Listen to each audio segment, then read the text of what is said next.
What is up, people? Showing up the king, the one and only. Here to bring you my review for Bleach Chapter 525. I mean, I gotta tell you guys, I've been dying to get home and bring you guys this review. I read the chapter probably around 5 o'clock this morning and East Coast time. And I really wanted to do the review this morning, but I kind of needed to let everything like marinate. Like I needed to just process the end of the manga, kind of like get my thoughts together, because you know when you first read it, you just get that fanboy reactions. Like, I don't know if you guys knew, but Zaraki Kenpachi is my favorite character in all of Bleach, and just getting this huge arc that is including him heavily is just too much to contain myself. It's just such elation. Anyway, so this chapter of Bleach is the perfect blend of violence and story, and it was just carnage, and it was fantastic. Essentially, Kenpachi and Unohana are still locked in battle.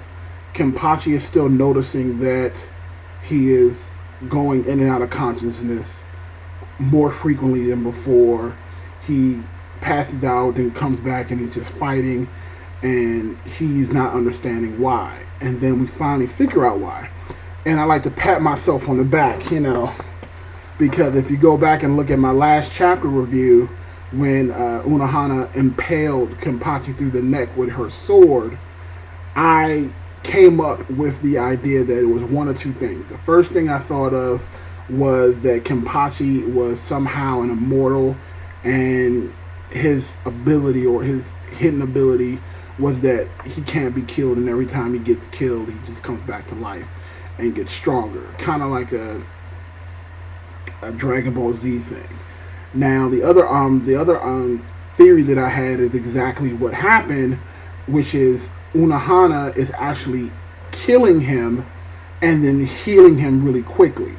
So she's literally just killing him, healing him. He goes out of unconsciousness, but he's not dying. And the reason that he's not dying is because Kenpachi is shackled. He needs to be unchained. Zaraki unchained. I'm getting that idea to you, Quentin Tarantino. Get that movie out there. So we get an awesome flashback of Kenpachi. He looks to be about 12, 13 years old. Unohana is in the Rangekyu district, and she's looking for an opponent. And as you know, back in the day, she was a criminal, and you know, she became a captain. But at that point in time, she was the strongest of them all. She was the Kenpachi at that time. So her lust for battle was just as high as as Kenpachi's. So when they actually ended up running into each other, Kenpachi attacked her without question. Like, he just immediately went after her, and they fought. And one other thing that they talked about last chapter was Unohana's sin. Now, I know there was a couple of guys who also did reviews on this chapter, and they couldn't really tell what Unohana's sin was, and I'm going to explain it. Essentially, Unohana's sin is, as a Shinigami, there's certain pride that you have. And as far as Unohana is concerned, you know, her being the strongest is the whole basis behind her being who she is.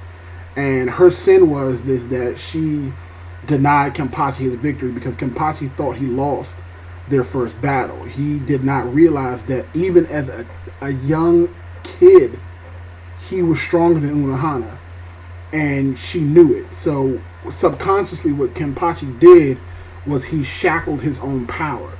He essentially dumbed down his own power so that he wouldn't kill Unohana, and that he would be able to fight her again, because he's never experienced that kind of elation in his entire life. So it's like he basically had the best slice of pizza ever, and he didn't want to finish it. So that's kind of in a nutshell what went on there. Now, the bigger implication there, and this is kind of what I want to kind of delve into, is Unohana is strong as fuck. Like, she's stronger than any other captain in the Goatee 13, and arguably she's on par with Captain Yamamoto, or the former Captain Commander, because he's dead, supposedly. If Kenpachi at the age of 13 was stronger than Unohana, once she finishes unshackling his powers, can you imagine what will come from that? Like, this is what I want you to do, people. Just think. From what we learn in this chapter, we learn, one, that Kenpachi really didn't lose to Ichigo. He never really lost to Noritora. We know he didn't lose to Noritora because, you know, he killed him. But essentially what's going on is Ichigo basically, well, Kenpachi handicapped himself enough so that Ichigo could win that battle. Because, like, Kenpachi is just so strong that he basically just got a power up from that fight. And whenever he fights a strong opponent, it basically unlocked a little bit more of his power. So even when he fought Juabak, or the clone Juabak, and again, you could tell, like, when he was knocked unconscious, Juabak had his fingers into his throat, but Kenpachi never dropped his sword because he's a G. And that's exactly why he did not need to go to the higher palace to be healed, because he pretty much just woke up and his body just healed himself. He doesn't need to be trained. He just needs to have his powers unlocked. And Unohana is doing that.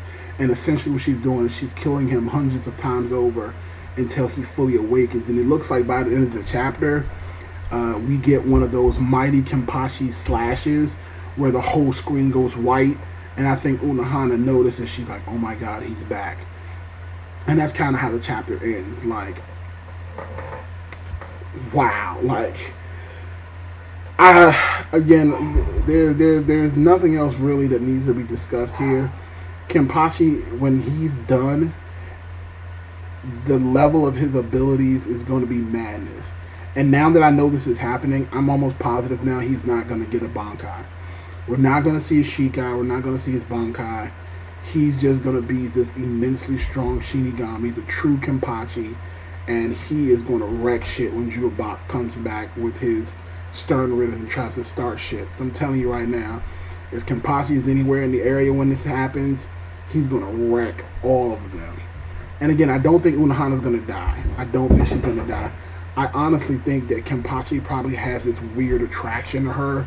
And again, she is probably the closest thing that's going to come to an opponent to him.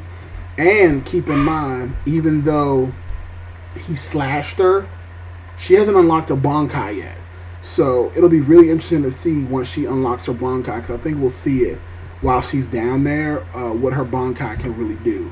Because we've seen her Shikai like 2 or 3 times, but it'll be really interesting to see what her Bankai can do. It can probably even bring her back to life. Who knows? But again, it's time. I'm going to give this chapter a 5 out of 5. There's no other way you can give this chapter anything other than a 5 out of 5. But I want to know what you guys think. Did you think that Kenpachi was... Did you think that he was dying? Did you think he was an immortal? What do you think about this huge power-up Kenpachi's going to get? Thumbs up the video if you could. Subscribe to my channel. This is Showing Off the King, the one and only. And you guys have a fantastic day.